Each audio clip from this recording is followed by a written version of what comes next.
मेरे लिए मांगता है कि खुद के लिए मांगता है? खबरदार। तो अभी भी मोटा ताजा है, क्या मामला है? गृहस्थों के ऊपर भार देता है, 2 बार भिक्षा करता है, खबरदार। आप तो कड़वे बोल बोलकर भी लोगों को शीतल कर देते हैं। अभी तक हम कड़वे में जी रहे थे, अब हमको मीठा मिला है। जैसे कथाओं के लिए लोग उनके एक रेट फिक्स हैं, शादी ब्याह में जाने के लिए रेट फिक्स हैं। टेंट बुक किया, साउंड बुक किया, लाइट बुक किया, और आपने एक बाबा जी भी बुक कर लिया। हाँ, धर्म भी बिकता है, भगवान भी बिकते हैं। एक अंधी दौड़ चली हुई है आडंबरों की, तो ये कहाँ जाकर खत्म होगी? पतन तो है ही चारों तरफ। और ये बोल करके भी मैं भी सुरक्षित नहीं हूँ। ट्रोलर्स गैंग होते हैं, वो हमें, अगर मैं सत्य को बोलता हूँ तो कहेंगे लगता है इसका दुकान नहीं चल रहा है। और ये सच बोलने का मादा भी सदगुरु श्री रितेश्वर जी महाराज में ही है। 2-2.5 महीने तक आप यहाँ पर बस वृंदावन में ले लीजिए, कथा का ये ट्रेनिंग होता है। उसके बाद ढाल तंबूरा लीजिए, 5,000 का 20,000 का उनका। गुरुजी ट्रेनिंग भी होती है? हाँ, ट्रेनिंग होती है। आप 3 महीने में कथाकार बन जाएंगे। ये लोग कहते हैं आप लोगों का तो फैक्ट्री बहुत अच्छा चल रहा है, पर ये मैन मेकिंग फैक्ट्री है। हम मनुष्य बनाने की फैक्ट्री खोले हुए हैं। मैं दुनिया का बेस्ट दुकान मेरे पास है। आधे बॉलीवुड को जरूरत पड़ती है ड्रग्स की, आधे बॉलीवुड को जरूरत पड़ती है नशा की। तो हम ही अगर हाथ फैला के बैठे हैं, अरे राहुल सिंह जी आप आए हैं, क्या कहें, देखिए गौशाला नहीं चल रहा है, थोड़ा आप मदद कर देते। तो राजनीति का कुछ ऐसा दौर रहा, कुचक्र रहे। कुछ दिनों के लिए मुझे कारागार भी जाना पड़ा उस जवानी में। चाह गई चिंता गई मनुआ भई बेपरवाह, जिनको कछु नहीं चाहिए वही साहन के साथ। इतनी गंभीरता से किसी ने प्रश्न किया नहीं, आप कर रहे हैं। मैंने कभी साधना के उस जगत को जो मेरे जीवन में रही, कभी भी उसको सामने आने नहीं दिया मैंने। अगर ये बातें राहुल जी मुझसे न निकलवा पाएं, और मैं फर्स्ट टाइम आपके यहाँ आज जो बोला हूँ, मुझसे आज तक कोई इन बातों को पूछ के भी नहीं निकलवा पाया, पर पता नहीं मैं क्यों बह रहा हूँ आज। ज्ञान अपने आप में पूर्ण नहीं है। ज्ञान पूर्ण नहीं है, ज्ञान अंतिम सीढ़ी है। इस सीढ़ी को भी धक्का देना पड़ता है जब छत पे पहुँचते हैं। तो मेरे जीवन में भगवान की प्रत्यक्षानुभूति का अनुभव है कि वो है। मैं उनको देखा और बोला माँ नहीं रही, तो वो रोने लगा। तो मुझे लगा सभी गया, मेरा खत्म हो गया। तो मेरे आंख से बस एक बूंद आंसू आई। अरे गौरी, ओ आज कहाँ, ढोलक कहाँ गया, थाल कहाँ गई, सत्संग नहीं होगा क्या? तो मुझे याद है सारे लोग रोने लगे। अरे गुरुजी इतना अनर्थ मत करो, आपको क्या दुख है मुझे पता है, पर हमने उस रात भी सत्संग किया। आपके तो इस अनुभव ने मुझे ही भावुक कर दिया गुरुजी। तो दिशा भक्ति पर हम सनातन संवाद में चर्चा जारी रखेंगे।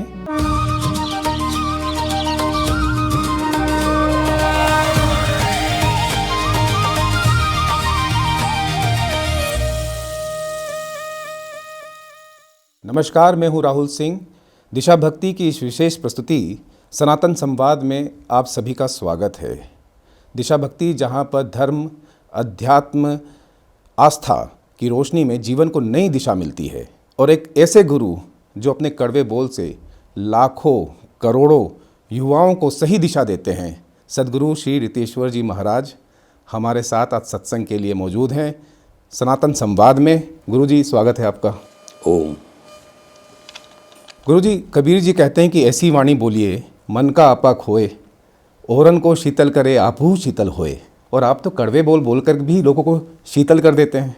देखिए, मैं ऐसा समझता हूँ कि मनुष्य की शरीर की स्थिति जब ठीक नहीं हो, कोई फीवर हो, कोल्ड एंड कफ हो, कोई परेशानी हो, तो उस समय उसको मिश्री भी कड़वी लगती है। पर मिश्री के गुण बदलते नहीं, मिश्री तो मिश्री ही होता है, उस मनुष्य को कड़वा लगता है। सत्य कभी भी कड़वा नहीं होता। असत्य के इतने आदी हो चुके हैं, इतने घुल मिल गए हैं कि अचानक सत्य जब हमारे सामने आता है तो हमको लगता है ये तो इरिलीवेंट है हमारी लाइफ में, इसका क्या ज़रूरत है, ये कहाँ से आ गया, तो उनको कड़वा लगता है। अक्सर लोग कहते हैं कि सच कड़वा होता है और मैं सच बोलता हूँ। सच बहुत मीठा होता है। एक बार अभ्यास हो जाए और हम सुनने लगें तो पता चलेगा अभी तक हम कड़वे में जी रहे थे, अब हमको मीठा मिला है। गुरुजी, मैंने देखा है कि आपके सत्संग में कई बार सेठ हों, धन्ना सेठ हों, अधिकारी हों, संतरी हों, मंत्री हों, आप उनको कड़वी सच्चाई से उनको सामना करा देते हैं। देखिए, वो पहले एक मनुष्य हैं। मनुष्य के रूप में 70-80 साल का जीवन उनको भी जीना है, और उस जीवन को जीते समय इस शरीर से उपाधियां जुड़ी हुई हैं। कोई उपाधि उनको मिल गई है, फिर वो भूल ही जाते हैं कि 70 साल के बाद, 80 साल के बाद इसका डिमाइस होना है और ये उपाधियाँ मेरे किसी काम की नहीं होंगी और मैं बड़ा रिक्त जा रहा हूँगा। आपने जीवन में समाज के विभिन्न हिस्से को आपने देखा है, आपने देखा होगा कि रिटायरमेंट के बाद या भूतपूर्व होने के बाद उन लोगों की स्थिति कैसी होती है, वो कितनी मानसिक वेदना से गुजरते हैं, कितनी कठिनाई से गुजरते हैं। मेरे तो ऐसे सैकड़ों संबंधी हैं, मैं शिष्य ही कहूँ, कि उनकी वेदना को मैंने देखा। तब मैंने उनसे संवाद किया कि आप एक न एक दिन तो भूतपूर्व हो जाओगे, ये जो बाहर से विशेषण उपाधि मिला है, पर आप प्रहलाद और ध्रुव की तरह अभूतपूर्व भक्त बनो, वो कभी भूतपूर्व नहीं होता। आपने कभी सुना है कि भूतपूर्व प्रहलाद, भूतपूर्व मीरा, भूतपूर्व ऐसे ध्रुव? तो मुझे वो चीज़ की प्राप्ति करनी है जीवन में जो सदा अभूतपूर्व रहता है, भूतपूर्व होता ही नहीं। भूत और भविष्य से जो मुक्त है उसी को भगवान श्री कृष्ण ने पंडित कहा है। गीता में भगवान ने कहा है कि भूत से जिसको कोई शोक न हो, अतीत का शोक न हो और भविष्य का भय न हो, वास्तव में वही पंडित है, वही ज्ञानी है। तो ये तो सहजता से सबके लिए है। अगर हम उन उपाधियों से जुड़कर अपने आत्म तत्व का प्रकाश नहीं कर पाते, उसे समझ नहीं पाते, तो ये हमारे लिए संसार का सबसे दुर्भाग्यजनक जीवन होगा, जबकि मनुष्य का जीवन सबसे सौभाग्यजनक होता है। गुरुजी, आप तो हमेशा सच्चाई की बात करते हैं, लोगों को सत्य मार्ग दिखाते हैं। दिशा भक्ति चैनल हेड होने के नाते हम कई गुरुओं के संपर्क में आए और एक कटु अनुभव हमारा ये रहा, सत्य अनुभव ये रहा कि जैसे कथाओं के लिए लोग उनके एक रेट फिक्स हैं, शादी ब्याह में जाने के लिए रेट फिक्स हैं, कॉन्ट्रैक्ट साइन कर लेते हैं टीवी चैनल्स के साथ, उनके वहाँ पर सारे कॉन्ट्रैक्ट फिक्स होते हैं, कमर्शियल डील होती है। और ऐसी स्थिति में मैं तो ये मानता हूँ कि गुरु पर सबका हक होता है। तो क्या देखते हैं, कैसे देखते हैं इसको? देखिए, एक धार्मिक जगत में और सामाजिक जगत में तकलीफ़ें आई हैं। मैं भ्रष्टाचार के द्वारा ही इसको संबोधित करूँगा। भ्रष्ट का अर्थ क्या होता है? योग भ्रष्ट भी होते हैं ना, योगी भी भ्रष्ट होते हैं। बोला योग भ्रष्ट हो गए, तो अपनी नैतिकता से, अपने मौलिक धर्म से भ्रष्ट होना, तो फिर आप किसी भी तरीके से उस धर्म का प्रसार नहीं कर पाएंगे। टेंट बुक किया, साउंड बुक किया, लाइट बुक किया, और आपने एक बाबा जी भी बुक कर लिया, और एक ने 10 लाख में लाया तो बगल वाला ने कहा अच्छा इसका रोला तो बहुत बन गया। हमारे उत्तर प्रदेश के पूर्वांचल में रोला बोलते हैं उसको, भौकाल। तो बोलते हैं इसका तो भौकाल बन गया, मैं 20 लाख वाला बाबा लाऊंगा। फिर वो अगला जो पार्टी हो कहता है मैं 30 लाख वाला लाऊंगा। Is it spiritualism? क्या ये स्पिरिचुअलिटी है? क्या ये आध्यात्म है? आध्यात्म में जहाँ शरीर, इंद्रिय, मन, बुद्धि, चित्त, अहंकार छोड़कर सप्तम तल आत्म तत्व में स्थित होने की बात है, और वहाँ हम शरीर और शरीर के प्रदर्शन में लगे हुए हैं। हमने सब कुछ खरीदते खरीदते अब धर्म भी खरीदना शुरू कर दिया। हाँ, धर्म भी बिकता है, भगवान भी बिकते हैं। भगवान बिकते हैं, पर वो भक्ति के मोल पर बिकते हैं। उनकी कीमत, उनकी डॉलर, उनके रुपए, उनके यूरो भक्ति हैं, प्रेम है। तो क्या आप प्रेम से किसी को ला रहे हैं और वो प्रेम के बसीभूत होकर के करुणा करने के लिए उन लोगों के ऊपर आ रहे हैं? फिर हमारे पास एक नई नई चीज़ें हो जाती हैं। मैंने देखा है कि भाई मैं तो ये बनवा रहा हूँ, मैं तो ये बनवा रहा हूँ, तो मुझे ज़रूरत है इसलिए ले रहा हूँ।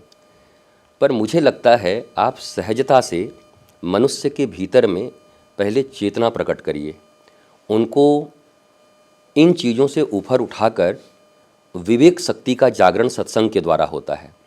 पर सत्संग भी जब इवेंट बन जाए, सत्संग भी जब बड़ा छोटा होने लगे और सत्संग करने वाले के ज्ञान की कोई गरिमा ही न हो, बल्कि हम जैसे फिल्में बनती हैं तो मनोरंजन के लिए बनती हैं, पर जब हम आध्यात्म में आते हैं तो वो मनोरंजन नहीं, मनोमंथन के लिए होती हैं। मनोरंजन और मनोमंथन में बड़ा अंतर है। अगर धर्म का मंच भी, व्यासपीठ भी मनोरंजन का कारण बन जाए, केंद्र बन जाए, मार्केटिंग होने लगे, डीलिंग्स होने लगे, बिल्कुल एक विशुद्ध व्यापार बन जाए, बाप बड़ा ना भैया सबसे बड़ा रुपैया, नाचे ताता थैया, अगर इस स्थिति में धर्म को लाकर हम खड़े कर दे रहे हैं तो समाज की पतन की कोई पराकाष्ठा नहीं होगी। और आप देख ही रहे हैं, भारत में 74% से ज़्यादा लोग मेंटल एंजाइटी के शिकार हैं। आप तो पत्रकार हैं, आपको तो आरटीआई भी लगाने की ज़रूरत नहीं है। 88% पूरी दुनिया में किसी न किसी मेंटल एंजाइटी के शिकार वो भी हैं, एक कोना उनका भी गड़बड़ है। अमेरिका में अकेले 90% ऐसे लोग हैं। हम 21वीं शताब्दी के लोग हैं, 2025 चल रहा है। हम जेस्चर से लाइट्स जला रहे हैं, पंखे चला रहे हैं, मशीनें चला रहे हैं, इशारों से रोबोट चल रहे हैं, रोबोट सारे काम कर रहे हैं। मेरा कहना ये है, हम रोबोट बना रहे हैं या हम रोबोट बन चुके हैं, ये चिंतन का समय आ चुका है। मनुष्य ही रोबोट बन चुका है। हम चेतना संपन्न मनुष्य हैं, हम चेतना के स्तर से मापे जाते हैं, पर हमारी चेतनाहीनता धीरे धीरे धीरे धीरे इस विश्व को नष्ट करने की ओर ले जा रही है। तो गुरुजी, ये जो एक अंधी दौड़ चली हुई है आडंबरों की, जैसा आपने बताया, तो ये कहाँ जाकर खत्म होगी, कहाँ ये समाप्त होगा, इसका क्या अंत है? देखिए, पहले तो इसका एक दुष्परिणाम मैं बता देता हूँ कि दुष्परिणाम यह है कि धीरे धीरे धर्म पर से आस्था लोगों की उठ जाएगी, क्योंकि सत्य बहुत दिनों तक छिप के रहता नहीं, सूर्य छिप के रहता नहीं, सूर्य सामने आएगा। और लेकिन तब तक समाज की पतन की पराकाष्ठा हो चुकी होगी। अब आप देख ही रहे हैं, पतन तो है ही चारों तरफ। और ये बोल करके भी मैं भी सुरक्षित नहीं हूँ, मैं सत्य बोल के भी सुरक्षित नहीं हूँ, क्योंकि आप मीडिया जगत से हैं तो आपको पता होगा, सोशल मीडिया और मीडिया में ट्रोलर्स गैंग होते हैं। वो हमें, अगर मैं सत्य को बोलता हूँ तो कहेंगे लगता है इसका दुकान नहीं चल रहा। और मुझे बड़ा आंतरिक दुख होता है कि जब कोई धर्म के प्रवचनकर्ता को, जैसे उपनिषद चलती थी, उपनिषद नाम है, उपनिषद, सामने गुरु शिष्य बैठ करके जो मीमांसा करते थे उसको उपनिषद कहते थे। उपवास, सामने अर्थात अपने आत्मा के करीब आने को उपवास कहते थे। हमने सारे वर्ड्स को, इंग्लिश के ज़माने में न हिंदी का कोई अर्थ समझता है न कोई संस्कृत का अर्थ समझता है, तो वो क्या करते हैं, जैसे ही आप सत्य बोलेंगे तो आधी से ज़्यादा 90% भारत के लोग उसी ट्रोलर्स गैंग में शामिल हो जाते हैं। इनकी दुकान नहीं चल रही है इसलिए दूसरे, मैं किसी का नाम लेकर नहीं बोल रहा हूँ, पर धर्म या आध्यात्म क्या है, अपने आत्मा को जानना। मैं शरीर से बड़ा हूँ, मैं केवल शरीर नहीं हूँ।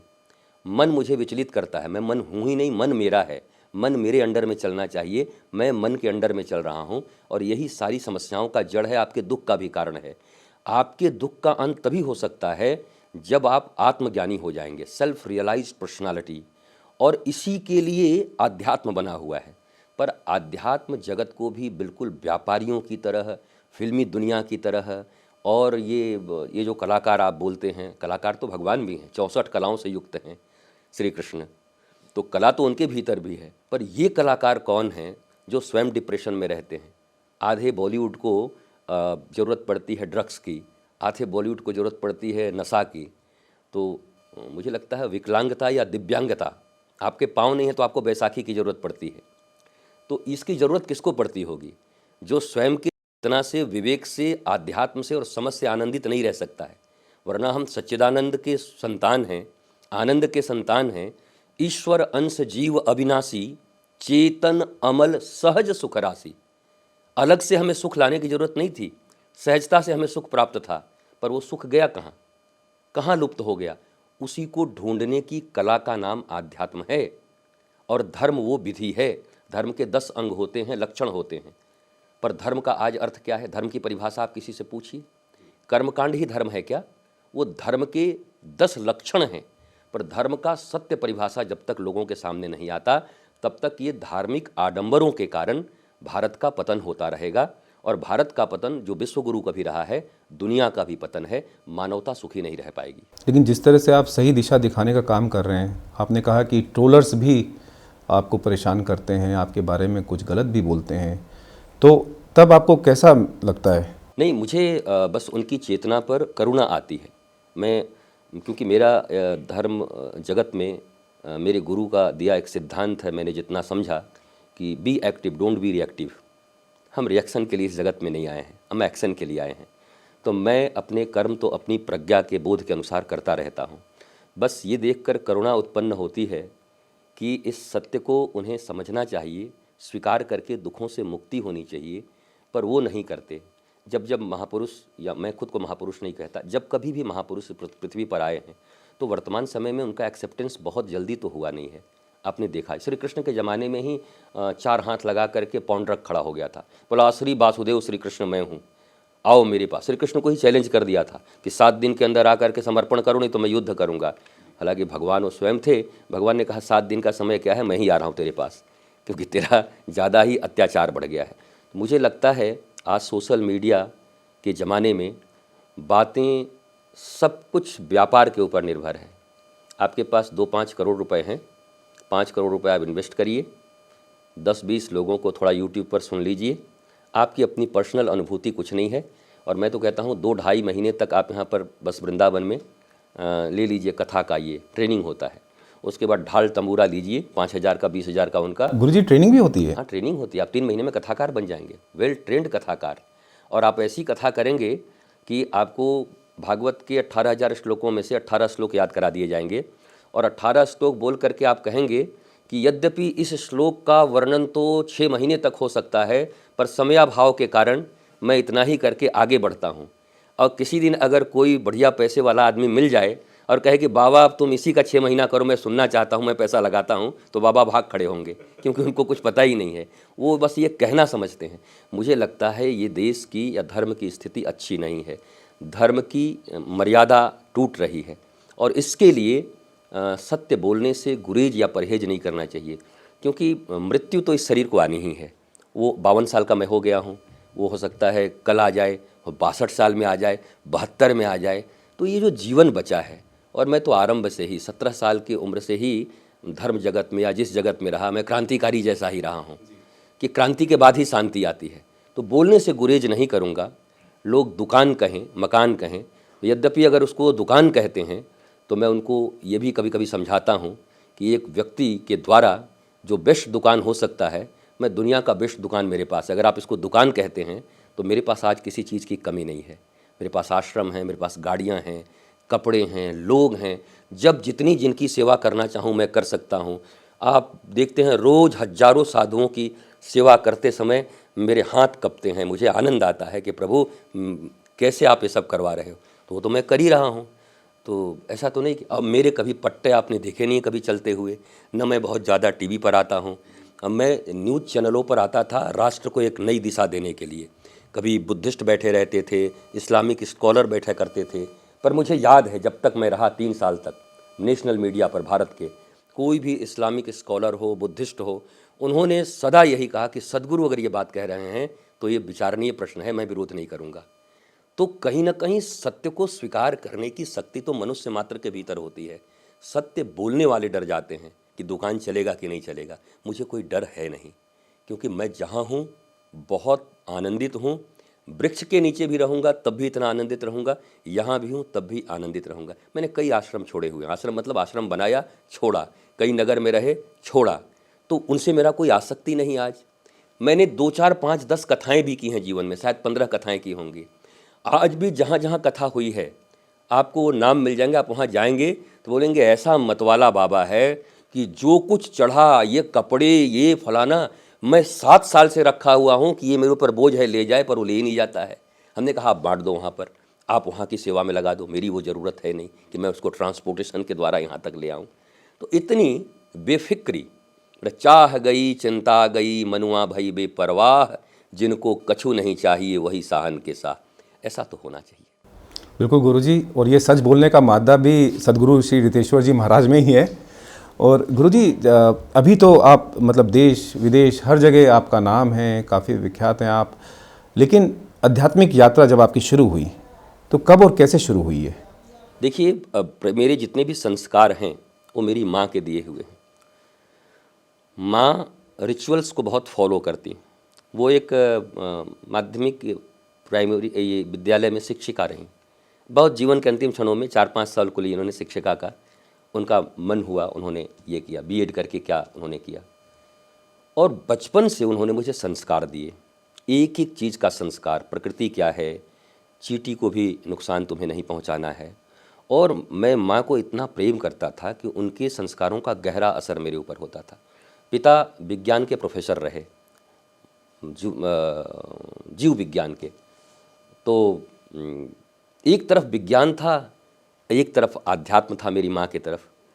तो जैसे कहते हैं मातृदेवो भव और पितृदेवो भव, तो मैं इतना सौभाग्यशाली रहा कि एक ही छत के नीचे विज्ञान और ज्ञान दोनों मुझे उपलब्ध हुआ, और बाद में इसी परंपरा में गुरु ग्रहण हुआ। लेकिन लग रहा है माँ का ज़्यादा प्रभाव रहा। माँ का मैं कहूँगा 80% प्रभाव है मेरे ऊपर, उनके संस्कारों का, क्योंकि मैं आज भी उतना ही करुणा, दया, प्रेम मेरे भीतर, मैं हर चीज़ को प्रेम की दृष्टि से देखता हूँ। प्रेम मेरे गहराई में है, पैमाना मेरा वही है, यूनिट मेरा वही है। मतलब देखो, आप यूनिट ही तो सब कुछ है ना। धन अगर आपका आधार हो गया तो आप कभी मनुष्य नहीं रह सकते, हर चीज़ का निर्धारण धन के आधार पर करोगे। और धर्म अगर आपका आधार हो गया तो हर चीज़ आप धर्म के आधार पर, बस बदल इतना ही गया है, चेहरा धर्म का है, आधार धन का हो गया है, जिसके कारण इतनी विकृतियां समाज में हैं। चेहरा धन का भी हो जाए पर आधार धर्म का हो तो मुझे लगता है समाज में सुधार हो जाएगा। तो मेरे ऊपर माँ का प्रभाव रहा, माँ के दिए हुए ज्ञान, उनकी संस्कृति, उनका संस्कार, और माँ मुझे देखना चाहती थी कि तुम स्वयं एक अच्छा जीवन जियो, और वो साधारण चीज़ों में मुझे कभी फंसाना नहीं चाहती थी, नौकरी और ये उनका कभी इच्छा नहीं रहा। एक माँ की इच्छा होती है तू ये बन, तू ये बन, पर अब पता नहीं वो दिव्य हैं, माँ हैं, सभी अपनी माँ को दिव्य कहते ही हैं, पर मेरे लिए वो दिव्य रहीं, गुरु ही रहीं कि उन्होंने मुझे यहाँ तक पहुँचाया। हालांकि हमारा शरीर का उनका बहुत जल्दी यहाँ से जाना हुआ, पर जाते जाते हमारी 2-3 महीने तक मुलाकात नहीं हुई। जीवन के कुछ ऐसे दौर रहे, राजनीति का कुछ ऐसा दौर रहा, कुचक्र रहे कि मुझे कभी शासन के तंत्र के कारण कुछ दिनों के लिए मुझे कारागार भी जाना पड़ा उस जवानी में। उसी बारे में मैं जानना चाहता हूँ गुरुजी, छात्र जीवन कैसा रहा आपका? मैं छात्र जीवन भी बहुत बेफिक्री से, आनंद के साथ, धर्मयुक्त स्टडी कैसे हो, मेरा ऐसा सा मानना था कि दया, करुणा, प्रेम, अपनी आत्मा को पहचानना, ऊर्जा, हम ह्यूमन बीइंग हैं, the beginning of real spirituality is who am I, मैं कौन हूँ ये जानना है। बाकी ये फिजिक्स, केमिस्ट्री, बायोलॉजी ये सब हमें पढ़ना है। हम तो AI, हमारे जो बच्चे गुरुकुलम में यहाँ पढ़ते हैं, तो हम इनको ऐसा तैयार कर रहे हैं कि आर्टिफिशियल इंटेलिजेंस और जो कुछ भी आधुनिक विज्ञान और टेक्नोलॉजी होगी इनको मैं दूंगा, और दे भी रहा हूँ। क्यों? लेकिन उसके पहले मैं इनको मनुष्य बना रहा हूँ, क्योंकि हमने भी एक फैक्ट्री ही खोली है। लोग कहते हैं आप लोगों का तो फैक्ट्री बहुत अच्छा चल रहा है, पर ये मैन मेकिंग फैक्ट्री है।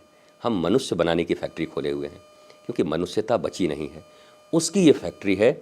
और ये हम प्राचीन हमारे ज्ञान और आधुनिक विज्ञान के संगम से, उसको मैं कह सकता हूँ कॉम्बो, और कॉम्बो को और कह सकता हूँ फ्यूजन एजुकेशनल सिस्टम को लाकर मैं चाहता हूँ भारत का विकास हो। तो वो प्रारंभिक दौर बड़ा अच्छा था, मैं बड़ा बिंदास शब्द का प्रयोग कर सकते हैं, स्टूडेंट रहा, बहुत ज़्यादा पढ़ाई नहीं करता था, बहुत नॉर्मल 1-8 महीने पढ़ता था, अच्छे नंबर आते थे, क्योंकि मुझे पता था, और आज भी मैं इस बात को मानता हूँ, हमारे जो सिलेबस हैं CBSE के, वो मुश्किल से जो 1 वर्ष हमें मिलता है, मैं जानता हूँ 1 से 1.5 महीने का सिलेबस है, 9 से 10 महीने तो छात्रों के बर्बाद हो रहे हैं, पूरा वही करिकुलम ये वो। बल्कि उस समय में उन छात्रों को व्यवहारिक ज्ञान से कैसे सुसज्जित किया जा सकता, राष्ट्रीय ज्ञान कैसे दिया जा सकता, विज्ञान सम्मत आधुनिक विज्ञान कैसे, और एक मनुष्य कैसे बनाया जा सकता है, इसका अभाव है। क्योंकि वो मैकोले की शिक्षा पद्धति हमारे यहाँ रही, और वो नहीं चाहते थे कि बहुत ज़्यादा भारतीयों के मन में संस्कार हो, संस्कृति हो, आध्यात्म हो। वो चाहते थे नौकर बनाना। नौकरी शब्द उन्हीं लोगों ने दिया ना, नौकरी करनी है, और आज हर व्यक्ति कहता है नौकरी करना है। हमारे यहाँ नौकर होना तो बहुत अच्छा नहीं माना गया, हर आदमी को मालिक होना चाहिए। आप आत्मवान हुए तो मालिक हो गए आप। तो इस दिशा में मैं भारत को मार्ग देना चाहता हूँ, मैं चल रहा हूँ, प्रयत्न कर रहा हूँ। अंग्रेजों की शिक्षा पद्धति में आपने बताया कि काफ़ी खामियां थी, और उस वजह से ये जो आप देख रहे हैं पतन, क्या उसका एक मुख्य कारण वो भी है? देखिए, हम गुलामी में बहुत दिन तक रहे, कुछ दिन तक एक तरीके से इस्लामी शासन रहा, और ज्ञात अज्ञात भाव से शरिया के कानून लागू रहे। फिर अंग्रेज़ आए, अंग्रेज़ ने उसको डेमोलिश किया, और फिर अपने कानून उन्होंने दिए, चाहे वो शिक्षा का और शिक्षा ही देखिए, आज जो आप देखेंगे बुद्धिस्ट हैं या जो जय भीम जो लोग बोलते हैं, ये जो सारे लोग हैं, वो भी सब कहते हैं कि शिक्षा वो दूध है जिसको पी करके आदमी शेर बनता है, तो हम भी वही कहते हैं। बट शिक्षा शब्द को कहते हैं सीखना। सीखना, अब सीखना क्या है आपको? क्या आपको अंग्रेज़ों के सिर्फ कल्चर सीखने हैं? क्या आपको भोंडापना सीखना है? क्या सारे रिश्तों को, ह्यूमन मूल्यों को मिटाकर, मानवीय संवेदनाओं को मिटाकर, success at any cost, loss के ऊपर भी आपको कौन सी सफलता प्राप्त करनी है? तो शिक्षा का अर्थ तो पहले ये है कि हम ह्यूमन हो जाएं, मानवीय संवेदना हमारे भीतर में आ जाए, हम संबंधों का मूल्य समझने लगें, प्रकृति से अपने संबंध को समझें। ये नदियाँ क्यों बह रही हैं, ये हमारे लिए हैं। ये वृक्ष क्यों खड़े हैं, ये माउंटेन्स को हम क्यों तबाह कर रहे हैं, ये ओजोन की परत में हम क्यों छेद कर रहे हैं, ये ग्लोबल वार्मिंग ला करके हम अपनी पीढ़ियों को कहाँ डालना चाहते हैं। ये शिक्षा है ना, और ये तो नैतिकता से ही आती है। पर हमारे अंग्रेज़ों के शिक्षा में इसका घोर अभाव था। उन्होंने जानबूझकर ये डाला था कि भारत कभी राइज न कर सके फिर विश्व गुरु के रूप में, भारत को नौकर ही रखना है। हम दूर भी रहें ब्रिटेन में, तब भी इनके ऊपर शासन हमारा ही हो, और उनका शासन तंत्र आज भी चल ही रहा है।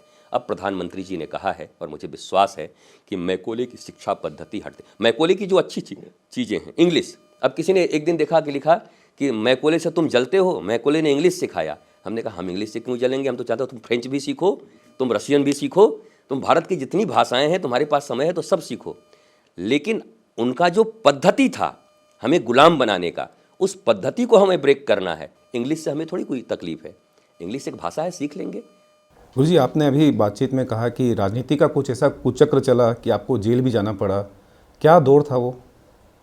अब देखिए, मैं प्राचीन समय को वापस ला करके कोई कटुता पैदा नहीं करना चाहता, और मुझे लगता है उस समय में भारत में सनातन की बात करना, आध्यात्म की बात करना और धर्म की बात करना कठिन था, जिस समय मैं अपनी यंग स्टेज की। तो ये लॉ पहले से ही जली हुई थी? 17 साल की आयु में स्टूडेंट रहते हुए हमने जो शुरू किया, तब तो मैं नाबालिग भी मुझे कहा जाता था।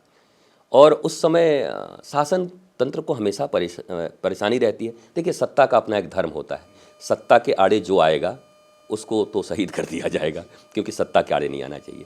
तो मैं तो यंग था, मुझे लगता था कि समाज का ऐसे सुधार होगा, लोगों में ऐसी माँ का बहुत ज़बरदस्त प्रभाव था। मैं उस कुचक्र को समझता नहीं था, तो जो भी कुचक्र रचे गए, मैं फिर कानून पर मुझे विश्वास है, बाइज्जत सुंदर तरीके से, कोई सबूत है नहीं, आपने कुछ दिन के लिए मुझे डिटेन किया है, अंदर किया है, पर वो जीवन मेरे लिए बड़ा अच्छा रहा। मैंने वहाँ पर पुस्तकालय जो जर्जर अवस्था में थी, तो सबसे बड़ा पुस्तकालय का निर्माण करवाया, और देखते देखते आध्यात्मिक धारा उस अंदर में। मैं एक बात समझता हूँ और हमेशा गुनगुनाता हूँ, जगजीत सिंह का एक गज़ल है या भजन जैसा, जिस रास्ते से तो निकले वो फूलों से भर जाए, तेरे पैर की कोमल आहट सोते भाग्य जगाए।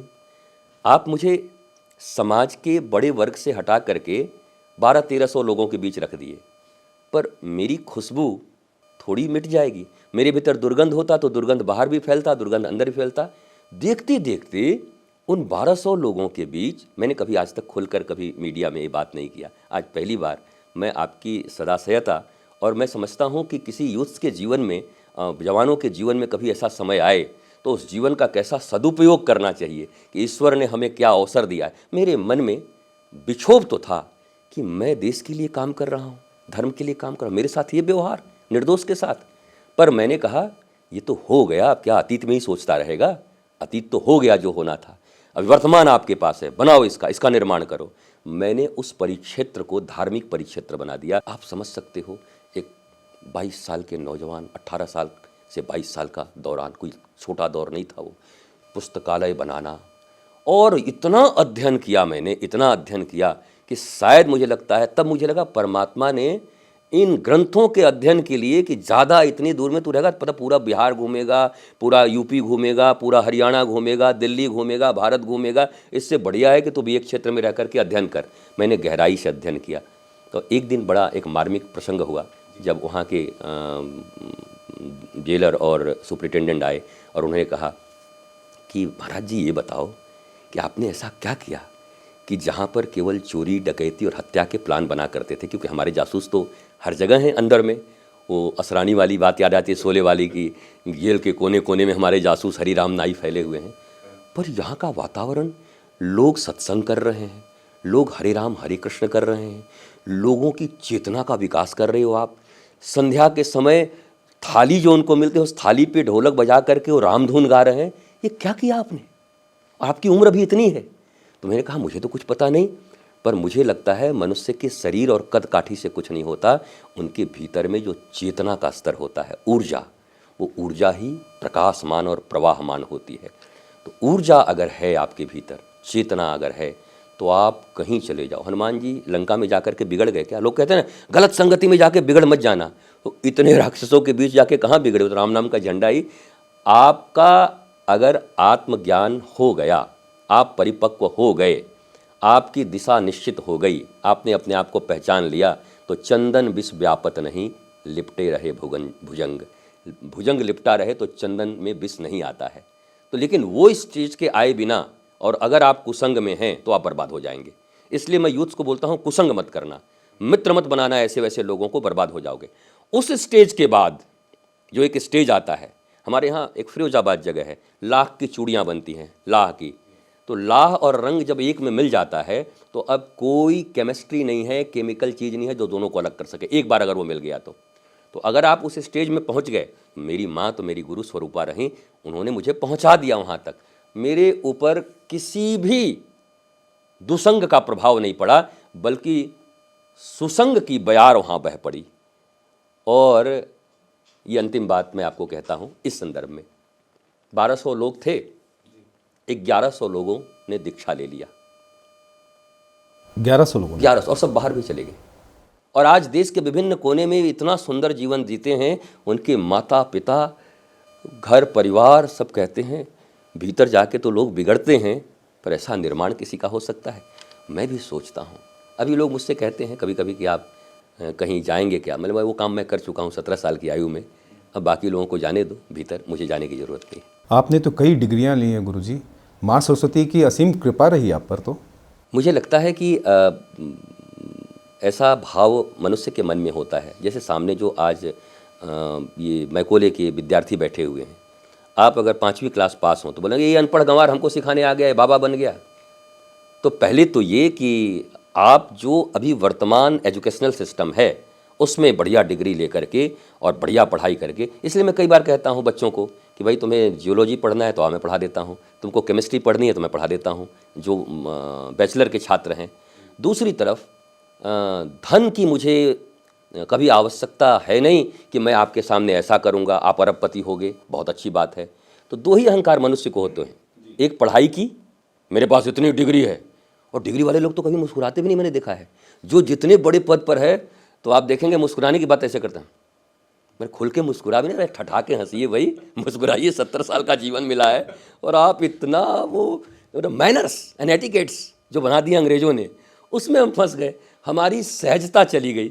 तो जीवन में एक सहजता होनी चाहिए। आपने देखा होगा हमारे यहाँ संतों को परमहंस कहा जाता है। परमहंस का अर्थ होता है जिसके भीतर बालक का स्वभाव हो, बालक की तरह हो, मुस्कुराए तो पूरा मुस्कुराए और रोना है तो रो भी जाए, यानी कि लोग क्या कहेंगे। तो ये डिग्रियाँ मुझे ज्ञान तो देती ही हैं, जानकारी तो मिलती हैं इससे।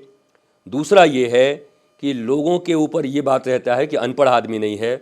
तीसरी बात यह है कि तुम्हारे धन की मुझे ज़रूरत नहीं है। दो ही अहंकार तो हैं, तुम्हारा पद, तुम्हारा धन, तुम्हारी पढ़ाई, मुझे उसकी ज़रूरत नहीं है, मैं सफिशिएंट हूँ।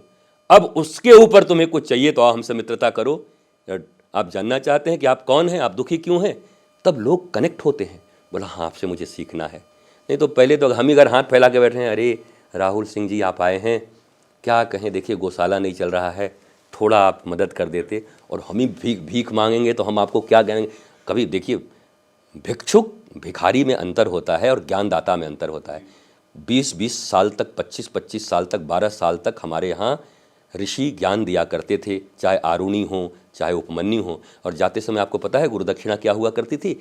एक कद्दू इतना बड़ा। 12 साल तक जिस छात्र ने पढ़ाई की, जाते समय गुरु को एक कद्दू देके गुरुदेव दक्षिणा है, और गुरुदेव प्रसन्नता से स्वीकार करते थे। जाओ, जो कुछ सीखा है इसका प्रयोग धर्म के प्रसार में करना। पर उनका जीवन नहीं चलता था उन ऋषियों का। एक मनुष्य की आवश्यकता कितनी है, आप कितनी आवश्यकता महसूस करते हैं? पूरी दुनिया के धन को अपने पास लाने के बाद भी आपका ये दरिद्र मन मानेगा? फिर बोलेगा मंगल को कब्जा करो, फिर बोलेगा चांद पर कब्जा करो, फिर बोलेगा एलियंस ढूंढो, पहले उसको मारो, एलियंस पर हमारा कब्जा होना चाहिए। तो इस मन का विस्तार तो इतना ज़्यादा है। मुझे लगता है भक्ति के जगत में संतोष होना चाहिए, असंतोष होना चाहिए भक्ति जगत में कि मैंने अभी पूरी भक्ति की नहीं है, और जगत में संतोष होना चाहिए। इट्स एनफ यार, जो कुछ है सब बहुत है, अच्छा है। गुरुजी, आपने जियोलॉजी में भी डिग्री ली है और उसके बाद आप अध्यात्म की दुनिया में भी आए। जियोलॉजी के लिए एक साइंटिफिक बेंट ऑफ माइंड की ज़रूरत होती है और अध्यात्म की चमत्कारिक दुनिया भी देखी, तो ये बैलेंस कैसे बन पाया स्पिरिचुअल और इसके बीच? बहुत अच्छा प्रश्न किया आपने। देखिए, जो चीज़ हमारे सामने अनफोल्ड हो गया उसको हम विज्ञान मानते हैं, ये सब कोई जानता है। सब कोई जो कुछ कर सके उसको चमत्कार कोई नहीं मानता। पर जो चीज़ मैं नहीं कर सकता, मेरे नॉलेज के रेंज के बाहर है, वो मेरे लिए चमत्कार है। चमत्कार वास्तविक रूप से विज्ञान का अभी उस स्टेज पर नहीं पहुंचना है, या हमने उसका प्रयोग नहीं किया है। विज्ञान जैसे जैसे कंप्यूटर साइंस, कंप्यूटर के विषय में सब कुछ जान गए तो वहाँ आपके लिए कोई चीज़ चमत्कार नहीं रह गया। लेकिन अगर कंप्यूटर साइंस को नहीं जाना जाता और 2 ही व्यक्ति सिर्फ कंप्यूटर के विषय में जानते इस दुनिया में, तो कहते गजब चमत्कारी आदमी है, तो ये एक ऐसा मशीन इनके पास है कि क्या क्या कर देते हैं। तो विज्ञान का जैसे जैसे प्रसार होगा, हम जैसे जैसे विज्ञान को और रिवील करते जाएंगे, तो हमारे लिए चमत्कार और विज्ञान दोनों एक होते जाएंगे। नहीं जानने को ही चमत्कार कहते हैं। हम नहीं जानते, आप उसको कर दो, आप मेरे लिए चमत्कारी हो। पर हम उसको जानते हैं तो हम दोनों बैठ के मुस्कुराएंगे कि ये साइंस का ये मामला है, ये ऐसी घटना यहाँ पे घटती है। बोला हाइड्रोजन और ऑक्सीजन मिलकर जल बनता है। किसी अगर जो व्यक्ति पढ़ा नहीं है बोला पागल बना रहे हो, हवा कहीं पानी बनता है क्या? हम ही पागल हैं। पर आप जानते हैं पढ़े हुए, तो आप परख नली में बना करके बना देंगे कि देखो साहब जल बन गया।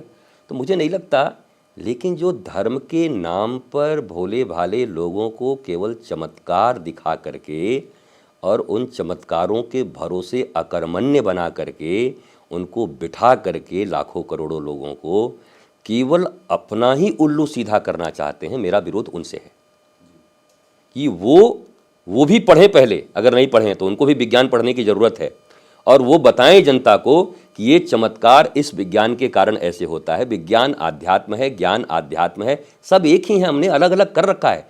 आप एक सहज चीज़ समझिए राहुल जी, हम कहते हैं हमको ज्ञान चाहिए, बाबा हमको ज्ञान दीजिए, और हम फिर वहाँ जाते हैं किसी प्रोफेसर के पास, हमको विज्ञान चाहिए, विज्ञान की जानकारी चाहिए। ज्ञान और विज्ञान, अब आप अगर थोड़े भी हिंदी पढ़े हुए हैं या संस्कृत का थोड़ा नॉलेज है, तो ज्ञान में वी लग गया, मतलब विशिष्ट, एक विशिष्ट चीज का ज्ञान, स्पेसिफिक किसी उस वस्तु के विषय में जो हमारा संपूर्ण ज्ञान है उसको विज्ञान कहते हैं।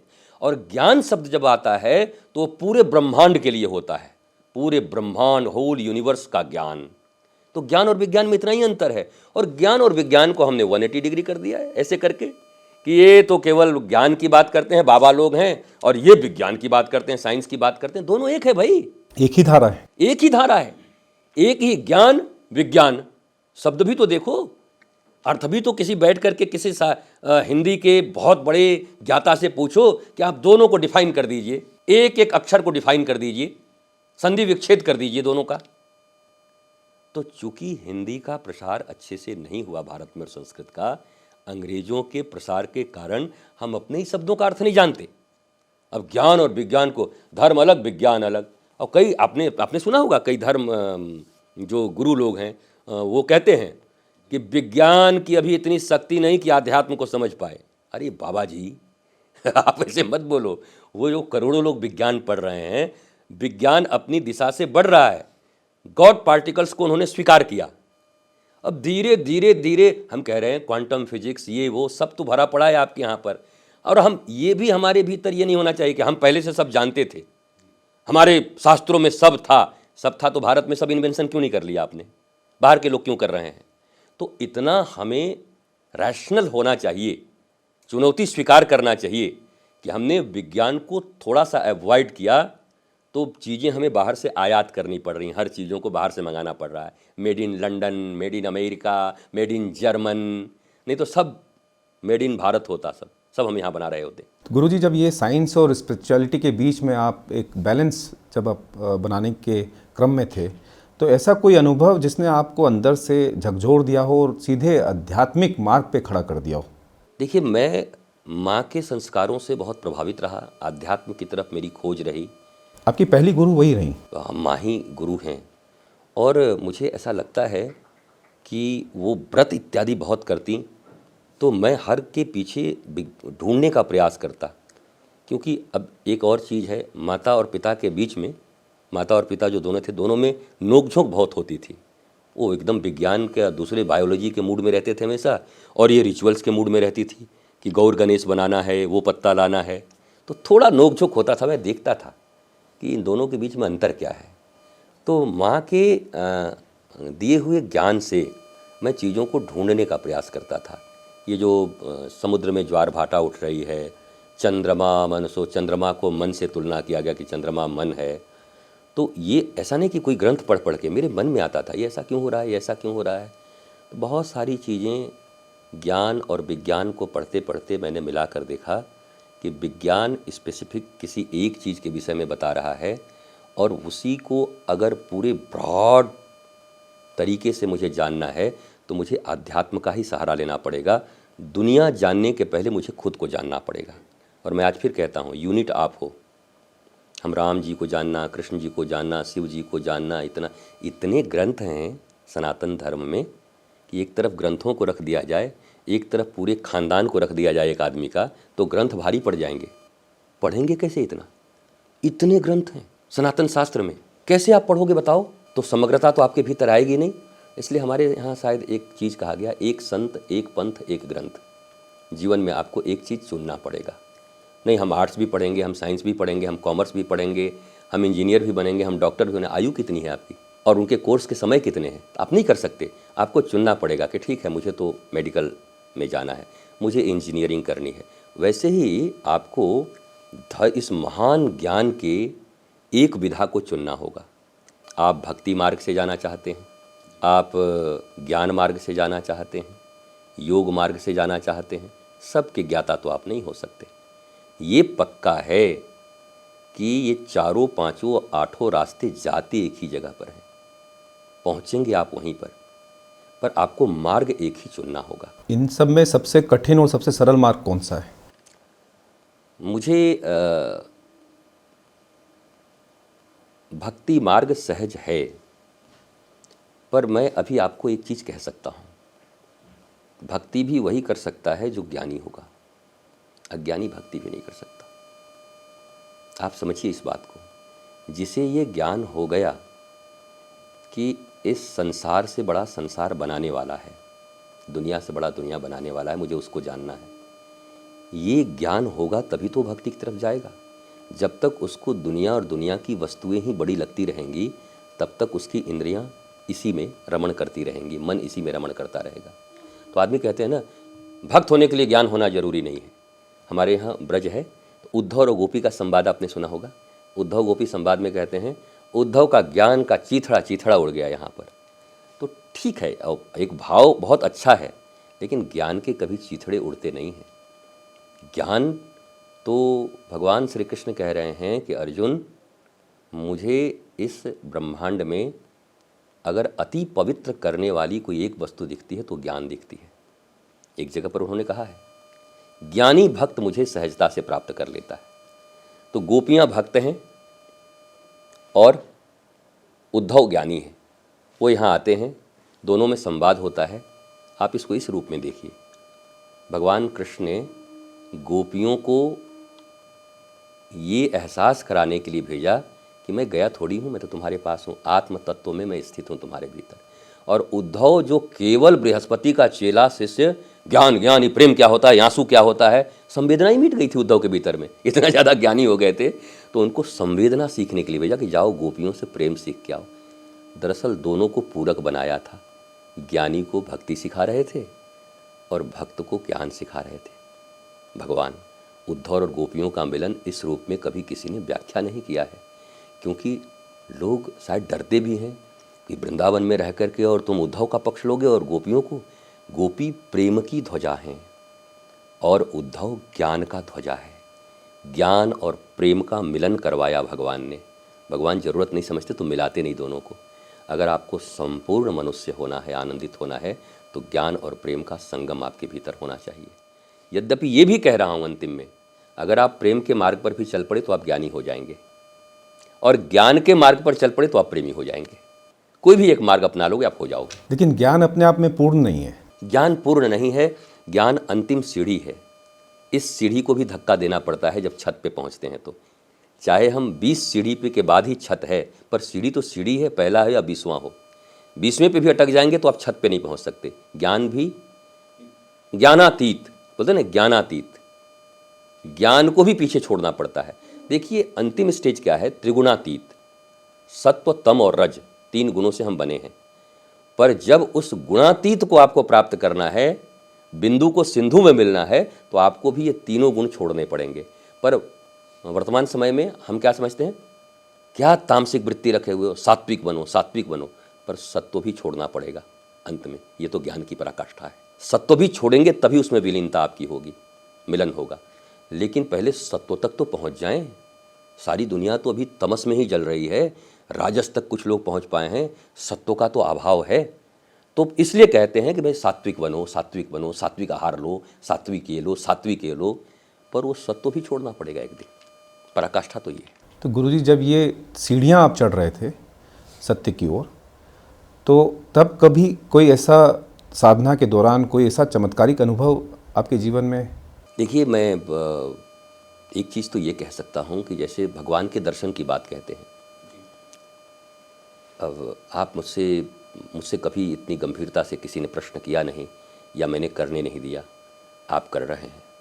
मैंने कभी साधना के उस जगत को जो मेरे जीवन में रही, कभी भी उसको सामने आने नहीं दिया मैं उसको व्यक्तिगत मान करके लोगों को कहता ये व्यक्तिगत है, चल रहा है। पर जिस दर्शन की बात आप करते हैं, बोले ना इमेजिनेशन होता है कि भूत नहीं है, भगवान नहीं है, ये नहीं है, वो नहीं है। तो मेरे जीवन में भगवान की प्रत्यक्षानुभूति का अनुभव है कि वो है ईश्वर, साक्षात है। तो वो एक दिन था कि जब मैं पूरी तरीके से विज्ञान को मैंने डिनाई नहीं किया, मैंने कह दिया कि स्मॉलर पार्ट एक पार्ट है और इसकी नॉलेज ज़रूरी है। पर मैं फिर जैसे कहते हैं ना कि कोई बिंदु सीधा सिंधु में छलांग लगा दिया। मैंने कहा ये है विराट जगत।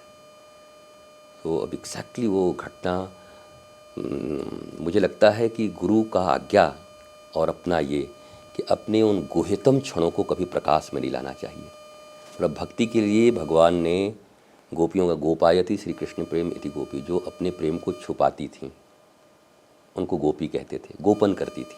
प्रकाशित इसलिए करें कि लोग आपसे, आपके द्वारा अच्छे लोग भक्ति के मार्ग में आए। पर यहीं से डाइवर्जन शुरू होता है, प्रकाशन ही मूल हो जाता है, एडवर्टाइजमेंट ही मूल हो जाता है, और करने वाला फिर अपने आप को भूल करके वो कब मार्केट का सौदा बन जाता है उसको पता नहीं। वो बड़े बड़े तथाकथित धार्मिक लोगों को मैंने मार्केट का अंग होते हुए देखा है। वो धीरे धीरे मार्केट के प्रोडक्ट बन गए, वस्तु बन गए, उनको भी पता नहीं चला कि कब इस लाइन से निकल के इस लाइन में आ गए। तो खतरे तो बहुत हैं। अगर आप सचेत नहीं हैं तो भक्ति के जिस पायदान तक उठे हैं किस दिन पतित हो जाएंगे, फिर वहीं गिर जाएंगे, कुछ खबर नहीं है। ईश्वर ने या कोई ऊर्जा ने कभी आपको कठिन समय में मार्ग दिखलाया है? कभी ऐसा कभी हुआ? देखिए, मेरे वो दिन ही बहुत बड़े दिन थे कि जिन माँ को मैं अपने गुरु और अपने प्राणों से ज़्यादा मानता, और मेरे उसी दौरान जब मुझे कारागार दिया गया तो मेरी माँ का शरीर चला गया। और वो अद्भुत एक क्षण था जब लोग मुझसे मिलने आए तो मैंने देखा, मेरे मित्र जैसे ही थे, तो ऐसे खड़े थे हम कि आप पहला शब्द देखिए, माँ पुत्र का कैसा संबंध होता है। कोई ऐसा कोई बात ही नहीं है, कुछ बीमारी की भी कोई मुझे पता नहीं है। मैं उनको देखा और बोला माँ नहीं रही, तो वो रोने लगा। तो फिर मतलब ये जो अनुभव था वो किसने दिया मुझे? तो मुझे लगा सभी गया, मेरा ख़त्म हो गया। पर मेरी आँख से बस एक बूंद आंसू आई, फिर मैं अंदर गया और ये अंदर में खबर फैल गई और सब मुझे बहुत प्रेम करते थे, सब दुखी होके। शाम को सत्संग होता था 7 बजे, तो ऐसे बैठे हुए थे सब बहुत दुखी। मैंने कहा अरे गौरी, ओ आज कहाँ, ढोलक कहाँ गया, थाल कहाँ गई, सत्संग नहीं होगा क्या? तो मुझे याद है कि सारे लोग रोने लगे। अरे गुरुजी इतना अनर्थ मत करो, आपको क्या दुख है मुझे पता है, पर हमने उस रात भी सत्संग किया और ये बल मुझे मेरी माँ ने ही दिया था। आपके तो इस अनुभव ने मुझे ही भावुक कर दिया गुरुजी। तो दिशा भक्ति पर हम सनातन संवाद में चर्चा जारी रखेंगे। गुरुजी, साधना के दौरान मन, शरीर और चेतना में जो सूक्ष्म परिवर्तन होते हैं उसको कैसे परिभाषित करते हैं आप? देखिए, साधना के दौरान जब आप साधना के काल में होते हैं, अभी मन और मैं एक हैं। मन को ही मैं समझता हूँ कि मैं हूँ। मन जो जो चीज़ निर्धारित करता है तो मैं उसको मन कहते हैं मैं आज बहुत दुखी हूँ, फिर कोई बाइफर करके आज मेरा मन बहुत दुखी है। तो जैसे ही आपने ये कहा कि मेरा मन बहुत दुखी है, मतलब मैं कोई दूसरा हूँ, मन दुखी है, मन मेरा है, तो वो मन दुखी मन को मैं सुखी भी बना सकता हूँ। तो जैसे जैसे शरीर, इंद्रिय, मन और बुद्धि से आप अलग होते जाएं, आपको लगे कि ये मेरे लिए हैं, मेरे हैं, पर मैं ये नहीं हूँ, मैं बुद्धि नहीं हूँ, मैं मन नहीं हूँ, तो वैसे वैसे आप ये समझें कि आपकी चेतना का स्तर बढ़ रहा है, आपकी साधना का स्तर बढ़ रहा है। और आज भी अगर मन ही आपको परिचालित करता है, मन हुआ और रिएक्शन आ गया, क्या हमको मिला, क्या हुआ, तो आपकी साधना में भी खोट है। अभी आप उसी स्टेज पर हैं, बुद्धि के ही खुटचाल में आप फंसे हुए हैं। क्या करते, देखिए एक बात होती है, इंद्रियां देखती, इंद्रियां, आंखों ने देखा, कानों ने सुना, नासिका ने सूंघा, जीवा ने टेस्ट किया, त्वचा ने स्पर्श किया और उसको अच्छा लगा और उसको चाहिए, उसने रेफर किया किसको? इंद्रिय ने मन को रेफर किया। मन केवल चिंतन करता है, मन चिंतन करके क्या किया, मुझे तो अब ये चाहिए, हाँ ये अच्छा है। मन ने बुद्धि को रेफर किया, ये सरकारी टेबल है, बड़े बाबू छोटे बाबू आप समझिएगा इस तरीके से। तो फिर मन ने बुद्धि को कहा, अब अगर बुद्धि के पास साधना नहीं है, बुद्धि अगर निगुरा है, बुद्धि अगर विवेकहीन है, कॉन्शियसनेस नहीं है, उसको सत्संग से वो विवेक प्राप्त नहीं किया है, तो ये बुद्धि चाहे भले ही भस्मासुर की तरह आपका नाश हो जाए, वो उसी के जुगाड़ में लगेगा, आप भस्मासुर बन जाएंगे, अपना नाश अपना ही कर लेंगे। पर जब उस बुद्धि के ऊपर किसी गुरु का दिया हुआ सत्संग होता है और आपके भीतर विवेक की जागृति होती है, तब मन जब रेफर करता है बुद्धि को कि ये तो मुझे चाहिए, तो विवेक कहता है तू गलत कर रहा है, नाश हो जाएगा तेरा, और तेरी ये मांग नहीं मानी जाएगी, गलत जगह तुम्हारा आवेदन आया पर खारिज किया जाता है। पर ये खारिज 99% लोग नहीं कर पाते, क्योंकि साधना का अभाव है। एक कुशल गुरु के निर्देशन में जब आपकी साधना परिपक्व होती है, तभी आप परिपक्व साधक बन सकते हैं। मनमौजी साधना कभी नहीं कर सकते आप। आज चढ़ोगे कल गिरोगे। एक बंदर एक चिकने खूंटे पर 1 मिनट में 1 मीटर चढ़ता है, अगले मिनट 1 मीटर फिसलता है। बताओ कि कितने समय में 24 मीटर के खूंटे पर चढ़ेगा? कभी चढ़ेगा ही नहीं। वो एक नियम के अनुसार तो चढ़ भी जाता है, पर ओरिजिनली देखो तो कभी नहीं चढ़ पाएगा। तो कुशल गुरु का जब नेतृत्व होता है, आपने देखा एक उपमन्यु जब अपने गुरु आश्रम में है धौम्य के पास में, तो कहते हैं तू तो बड़ा मोटा हो गया, क्या खाता पीता है? बोला गुरुजी वो जो आप मांग के लाते हैं फिर खाते हैं, मेरे लिए मांगता है कि खुद के लिए मांगता है, खबरदार। तो फिर 15 दिन के बाद देखा तू तो अभी भी मोटा ताजा है, क्या मामला है? बोला गुरुजी 2 बार मांग लेते हैं, एक बार आपके लिए। गृहस्थों के ऊपर भार देता है, 2 बार भिक्षा करता है, खबरदार। फिर 15 दिन के बाद देखा तो फिर मोटा तगड़ा है। बोला आप क्या कर रहा है? बोला गुरुजी केवल दूध पी लेता हूँ। है गैया का दूध बछड़े के लिए कि तेरा लिए है, मत पिया कर। फिर 15 दिन के बाद वही स्थिति। बोला आप क्या करता है? बोला बछड़ा जब पी लेता है ना और फेन जब बच जाता है तो उसका पीता हूँ। बोला मेरा बछड़ा बड़ा दयालु है, जानबूझ के ज़्यादा फेन बेचारा निकाल देता हूँ, खबरदार मत पिया कर। ये तो पराकाष्ठा हो गई।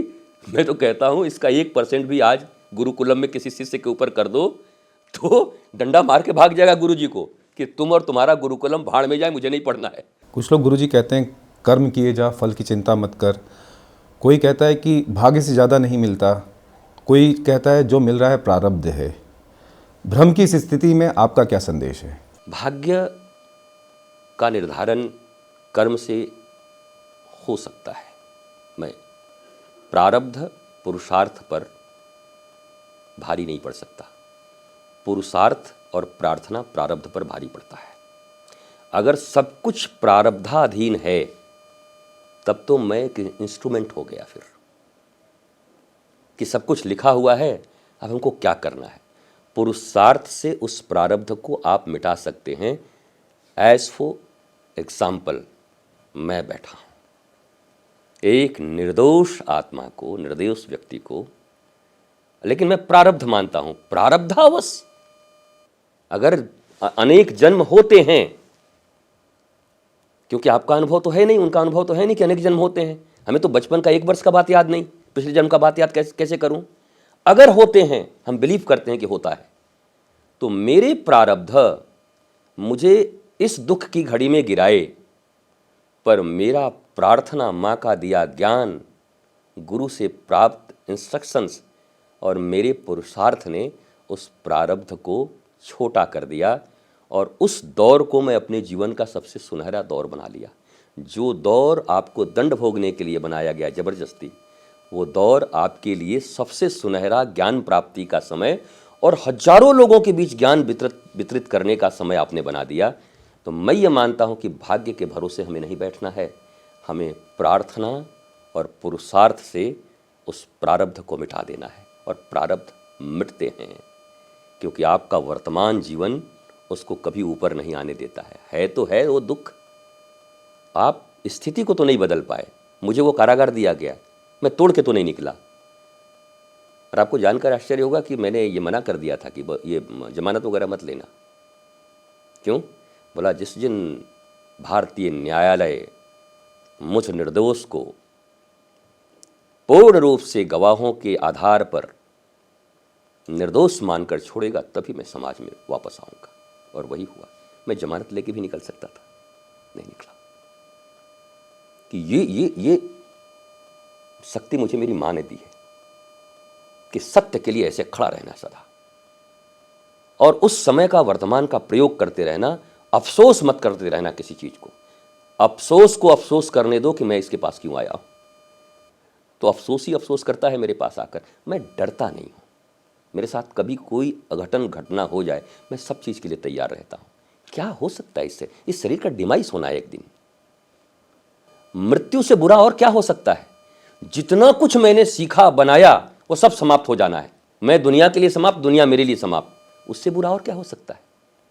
अगर बुरा मानते हैं आप तो किसी चीज़ के छिन जाने को तो हम बुरा मानते हैं। पैसा था, खत्म हो गया, हम डिप्रेशन में चले गए। इज्जत थी, हमारी इज्जत उसने कर दी, हम डिप्रेशन में चले गए। तो एक दिन तो सब कुछ ही छिन जाना है। जो उसकी तैयारी करके बैठा हो, समझ के बैठा हो, उसे वस्तु छीनने का कभी कोई दुख नहीं होता। गुरुजी, सोशल मीडिया के इस युग में आध्यात्मिकता को भी ट्रेंड बना दिया है और अब लोग रील्स और इस पर आ रहे हैं, तो आपको क्या लगता है कि क्या ये असली साधना में बाधा है? देखिए, मैं एक बात कहता हूँ, हम आप अभी इस पे बैठे हुए, अगर आध्यात्म की इतनी गहरी बातें और ये चीज़ें बाहर आ रही हैं इसके माध्यम से, तो हम माध्यम को बुरा कैसे कह सकते हैं? ये माध्यम तो बहुत पवित्र है। इस पवित्र माध्यम को अपवित्र बुद्धि हमारी अपवित्र बनाती है। एआई का जिसने निर्माण किया उसने यही कहा, मनुष्य अगर आत्मिक नहीं हुआ तो ये एआई विध्वंसकारी बन जाएगी, दुनिया का विनाश कर देगी। आर्टिफिशियल इंटेलिजेंस दुनिया का विनाश करने को राजी है अगर हम आत्मिक नहीं हुए, हम संवेदनशील न हुए। इसका मतलब एआई थोड़ी बुरी है, हम बुरे हैं जो हम एआई का गलत प्रयोग करेंगे। जस्ट लाइक अ ब्लेड को डॉक्टर ऑपरेशन करके, ऑपरेट करके आपके बहुत सारी चीज़ों को, गलत चीज़ों को बाहर निकाल के आपको नया जीवन देता है। उसी ब्लेड से पॉकेट मार खड़े होकर के आप मर्डरर आपके गले को ऐसे मार देंगे, आप मर जाओगे, ख़त्म हो जाओगे। तो ब्लेड तो अपनी जगह स्थिर है ना। अब वो प्रयोग कौन कर रहा है? तो इस सोशल मीडिया का प्रयोग कौन कर रहा है? क्या आपको नहीं लगता? मुझे तो ऐसा लगता है कि राहुल जैसे, मैं आपको मीडिया मैन कहता हूँ, जिस तरीके से आपने आज बात की, जिस संवेदनशीलता और गहराई से, मैंने बच्चों के कहने पर बहुत सारे पॉडकास्ट किए हैं, पर ये कहने में गुरेज नहीं है मुझे आज कि इतनी गहराई से आध्यात्म के उन बिंदुओं को छूना, व्यवहारिक जीवन और आध्यात्मिक जीवन का दोनों परतों को उघाड़ लेना, ये जो आपके भीतर कला तो नहीं कहूँगा क्योंकि आप स्वयं संवेदनशील, गुरुजी ये सब आपके आशीर्वाद से ही हो रहा है। वो आपके भीतर का आध्यात्म मुझे दिख रहा है, मैं महसूस कर रहा हूँ। वो मतलब इतना तो समझ मुझे होगा कि ऑन कैमरा क्या बोलने से क्या होता है, पर मैं अगर ये बोल रहा हूँ तो ऐसी बेफिक्री से जैसे बेधड़क बोलता हूँ, चिंता नहीं करता, जो सत्य है सत्य की तरह। अगर ये बातें राहुल जी मुझसे न निकलवा पाएँ, और मैं फर्स्ट टाइम आपके यहाँ आज जो बोला हूँ, मुझसे आज तक कोई इन बातों को पूछ के भी नहीं निकलवा पाया, पर पता नहीं मैं क्यों बह रहा हूँ आज। मैं भी बह रहा हूँ कि जो चीज़ें अनफोल्ड थी मैंने उसको अनफोल्ड किया। मुझे लगा ये उचित माध्यम है और मुझे लगा हम होना चाहिए, बोलना चाहिए। हमारे इस कार्यक्रम का नाम भी गुरुजी सनातन संवाद है, तो सनातन की इस गंगा में आपका जो प्रवाह है वो निरंतर जारी है। तो ये माध्यम तो बहुत उचित है। वो लाखों करोड़ों नौजवान, लाखों करोड़ों चिंतित लोग जो भ्रम में जी रहे हैं, उनको जब रियल धर्म का अनुभव होगा तो उस पर चलने का प्रयास करेंगे। इसलिए सोशल मीडिया के ज़माने में रील बुरी नहीं है, पर 3 मिनट की रील से ही अगर मार्केटिंग का मैंने लक्ष्य बना लिया है, अब 3 सेकेंड 11 सेकेंड की मार्केटिंग हो रही है। दिन भर आप क्या कर रहे हैं आपको कुछ पता नहीं। 3 सेकेंड आप भगवान बन के प्रस्तुत हो रहे हैं, 30 सेकेंड आप भगवान बन के प्रस्तुत हो रहे हैं। ठीक है, उससे अगर लोग सुधर रहे हैं तो बड़ी अच्छी बात है, बट आप सेल्फ को भी चीट कर रहे हैं। और किसी दिन अगर ओपन हुआ तो वो सारी आस्थाएं टूट जाएंगी लोगों की। इसलिए मुझे लगता है कि रील्स केवल परिचय के लिए है, फिर रियल के पास आपको आना पड़ता है, तभी आप रियल को समझ पाओगे। रील इंट्रोडक्शन दे सकता है बस। गुरुजी आजकल विवाह, प्रेम, रिश्तों में दरार आ रही है, तो आप इसको कैसे देखते हैं? मैंने जैसे कहा, रिलेशनशिप की समस्याएं हैं। रिलेशन एक शब्द है, संबंध है। आप समझिए 3 चीज़ें हैं दुनिया में, एक है संबंध, एक है अनुबंध, एक है प्रबंध। अब ये जो आपके रिश्ते हैं वो प्रबंध से हैं, अनुबंध से हैं। जैसे इस्लाम में मैरिज को कॉन्ट्रैक्ट मानते हैं, कहते हैं अनुबंध है ये। हमारे यहाँ क्या अनुबंध मानते हैं, या बस प्रबंध एक सामाजिक व्यवस्था कर दिया है, या संबंध है, समत्व का बंधन है। तो सारी दुनिया मैनेजमेंट में लगी है, सब कुछ प्रबंध है यहाँ पर, और अनुबंध है। रिश्ते भी तो अनुबंध ही हमारे चल रहे हैं ना। कह रहे पैसे अगर ठीक ठाक आपके पास हैं तो सब रिश्तेदार आपके साथ हैं, और नहीं हैं तो आपका अनुबंध टूटा। सब अनुबंध है, कॉन्ट्रैक्ट है कुछ समय के लिए। आपके अनुकूल है वही पति पत्नी का होता है विवाह, और सब कुछ ठीक नहीं चला तो फिर वो चले जाते हैं, तलाक के लिए वापस चले जाते हैं। मतलब अनुबंध था क्या, अनुबंध टूट गया। ये हमको प्रेम नहीं करता, ये हमको प्रेम नहीं करता, ये हमको प्रेम नहीं करता। प्रेम का डिमांड करने वाला आदमी भिखारी होता है। आप ध्यान से सुनना, प्रेम का डिमांड करने वाला आदमी भिखारी होता है। जो स्वयं प्रेम से भरा हुआ है, प्रेम उससे बहती है, प्रेम उच्छलित होती है, और जहाँ जाता है प्रेम बहता है। प्रेम मांगने की चीज़ नहीं है, प्रेम देने की चीज़ है। लव एंड लस्ट में एक ही अंतर है, लव सब कुछ देने को तैयार है, दे रहा है, बलिदान है। लस्ट में सब छीनने की तैयारी है। तो हम लस्ट के आधार पर संबंध बनाए हैं कि लव के आधार पर, ये हमको तय करना पड़ेगा।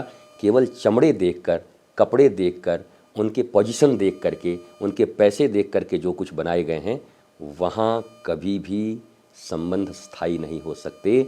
वहाँ ह्यूमिलेट किया जाएगा आपको, जीवन तकलीफ़ में रहेगी। पर जब आत्मिक संबंध होते हैं, तो आत्मिक संबंध, जिसको आत्मा का खुद ही ज्ञान नहीं, वो दूसरे की आत्मा को क्या पहचानेगा। जिसको खुद अपने मन के बारे में ज्ञान नहीं, वो अपने पार्टनर के मन को क्या पहचानेगा। तो बस चमड़े और कपड़े तक सीमित हैं मैक्सिमम, और फिर कुछ मैनर्स तक, और कुछ मुस्कुराहट तक। पर जब आपको साथ जीना पड़ेगा, तो मन का अगर ज्ञान आपको न हुआ, अगर उससे कुछ गलतियाँ हो रही हैं, तो आप समझ लीजिए इसका मन कर रहा है, इसे मुझे आत्मा तक ले आना है। आपने सुना है, कबीर की पत्नी को कबीर ने कहा कि दिन में लालटेन जला के ले आ, और वो लालटेन जला के ले आई। तो जो आदमी आया था अपनी पत्नी से परेशान होकर के, बोला ये तो खुद ही बीवी का गुलाम है, मुझे क्या बताएगा। बोला मैं तो खुद बड़ा परेशान हूँ। पत्नी से पूछा कि आपने डांटा नहीं कि सूरज के प्रकाश में लालटेन मंगवाया और मंगा के फूंक के बोला जाओ रख दो, तो पूछा नहीं। बोला हमें क्यों पूछना, हमारे स्वामी हैं, इनका इसी में मौज है, इन्होंने मंगवाया, ये समझें। दूसरी तरफ एक तुकाराम है, तुकाराम की पत्नी बिल्कुल अपोजिट है। एक दिन उन्होंने तुकाराम को जा कुछ कमा के ला, चुपचाप घर में बैठा रहता है। तुकाराम गए, कुछ गन्ने के खेत में काम उम किया, 15-20 गन्ने उनको मिल गए, लेके चले आ रहे थे। गांव के बच्चे ओ तुका काका तुका काका तुका काका हमको दो, और बेचारे संत सबको बांटते चले। और एक व्यक्ति दौड़ता हुआ, जो गाँव में होते हैं हरिराम नाई, वो आकर के आग लगा गए पत्नी के पास कि तुम्हारा पति ज्ञानी दानी बन गया है, सब बांट दिया। पत्नी बोली एक तो 15 दिन में कमाने गया और सब बांट रहा है, आ जाने दो। जैसे ही आई और वो आकर के एक ईख बच गई थी, एक गन्ना बच गया था, पत्नी को दिया। पत्नी ने उठाया, मारा डम से, गन्ना गया टूट। तो तुकाराम कहते हैं बहुत क्रोधित थी, अरे रे रे जीजाई, मैं सोचता था कि गन्ना एक आदमी दो, होगा कैसे, पर तू है मेरी असली अर्धांगिनी, देख 2 बना दिया, अब एक तू खा एक मैं खाता हूँ। वो पत्नी चरणों में गिर गई और वो बदल गई। पत्नी प्रतिकूल है तब भी हम आध्यात्मिक रह सकते हैं, पत्नी अनुकूल है तब भी हम कबीर के अनुकूल है तब भी आध्यात्मिक हैं, तुकाराम की प्रतिकूल है तब भी आध्यात्मिक है। हमें परिस्थितियां विचलित नहीं कर सकती। पर स्थिति बोलते हैं जो दूसरों ने उत्पन्न किया, ऐसी स्थिति जिसको दूसरे ने, पर ने उपस्थित किया है, तो दूसरे तो कुछ न कुछ उपस्थित करते ही रहेंगे। रावण है, कंस है, दुर्योधन है, दुशासन है, अपने हैं, पराये हैं, पता नहीं कितने लोग हैं। हमें जीना है स्वस्थिति में, निज में स्थित होना है। गीता का ज्ञान यहीं पे समाप्त होता है। हम स्वभाव में लौट आएं, स्वधर्म में लौट आएं, स्वस्थिति में लौट आएं। हम परिस्थितियों के गुलाम न रहें, परिस्थितियां विरुद्ध में ही रहेंगी सदा। उनको अनुकूल बनाना, अगर हम आत्मज्ञानी हैं तो अनुकूल बनाते चले जाएंगे। ये ज्ञान हमारे यूथ्स के लिए जरूरी है। आप एक्सपेक्ट मत करो, एक्सेप्ट करो। एक्सपेक्टेशन नहीं, एक्सेप्टेंस चाहिए जीवन में, और ये आपको दृढ़ता देगा, ये आपको बल देगा, और आप इस संसार में विजयी की तरह सदा चलते जाएंगे मुस्कुराते हुए। फिर आपके लिए गाया जाएगा, जिस रास्ते से तू निकले वो फूलों से भर जाए। सुगंध आपकी बिखरती जाएगी, नानक, बुद्ध, मीरा, कबीर की तरह। तो ये थे सद्गुरु श्री रितेश्वर जी महाराज। अभी गुरु जी की यात्रा भी निकलनी है, इसलिए समय का अभाव है। जिज्ञासाओं, अभी इतनी सारी जिज्ञासाएं हैं गुरु जी, उसका तो अंत नहीं है। हमारे आपके मिलन का भी अंत नहीं है। हम तो इसको प्रारंभ भी नहीं समझते, अभी तो हमारा प्रारंभ भी नहीं हुआ है। और मुझे भी पता है कि मेरी यात्रा ठीक 5 बजे निकलनी है, और पर वही मैंने आपको कहा ना कि जब मैं आपके साथ हूँ तो फिर मुझे किसी चीज़ की चिंता नहीं। हाँ, उनकी चिंता जायज़ है कि सारी चीज़ें लाइन अप हैं, क्योंकि मैं 100% अभी आपके साथ हूँ, बैठा हुआ हूँ। मेरा चिंतन अगर यात्रा की तरफ रहा तो मैं उन करोड़ों लोगों को जिसके लिए हम ये बना रहे हैं, उनके प्रति अन्याय हो जाएगा। मैं आधे अधूरे मन से जवाब दूंगा। मैं तो पूरा ही जवाब, मन, पूरे हृदय से बैठता हूँ, आत्मा से बैठता हूँ। मैं ये कहता हूँ, हमारा आपका मिलन तो ये ख़त्म नहीं हो सकता, और ये दौर चलेंगे। मुझे लगता है हम गहरे पानी बैठ, जब मोतियों को ढूंढना ही है, तो मुझे भी ऐसा कोई मिला नहीं कि जहाँ मोतियों को लुटाया जाए, तो हम लुटाएंगे आने वाले समय में। बिल्कुल गुरुजी, और हमें भी दिशा भक्ति पर अभी तक कोई ऐसा नहीं मिला जिन्होंने अध्यात्म के गूढ़ रहस्यों को इतने सरल शब्दों में इन्होंने बताया है। मुझे लगता है कि आने वाली जो पीढ़ियां हैं और जो अभी लोग हैं, वो आपके सत्संग से ज़रूर लाभान्वित होंगे और उनका कल्याण होगा। गुरुजी, मुझे बहुत आनंद मिला है, और आपके चैनल को, दिशा भक्ति को मैं हृदय से आशीष कहूँ, और प्रभु से प्रार्थना है कि ये विश्व के कोने कोने में ये रंग और तरंग आध्यात्म का फैलाने में समर्थ हो, और मैं सदा आपके साथ खड़ा रहूँगा। महाराज जी, दिशा भक्ति पर सनातन संवाद में सत्संग के लिए आपका बहुत बहुत धन्यवाद, आभार। ये सद्गुरु श्री रितेश्वर जी महाराज, जिनके विचार न केवल जीवन को नई दिशा देते हैं बल्कि जीवन को पूरी तरह से बदल भी देते हैं। दिशा भक्ति आप सभी देखते रहिए, क्योंकि यहाँ पर धर्म, अध्यात्म और आस्था की रोशनी में जीवन को नई दिशा मिलती है।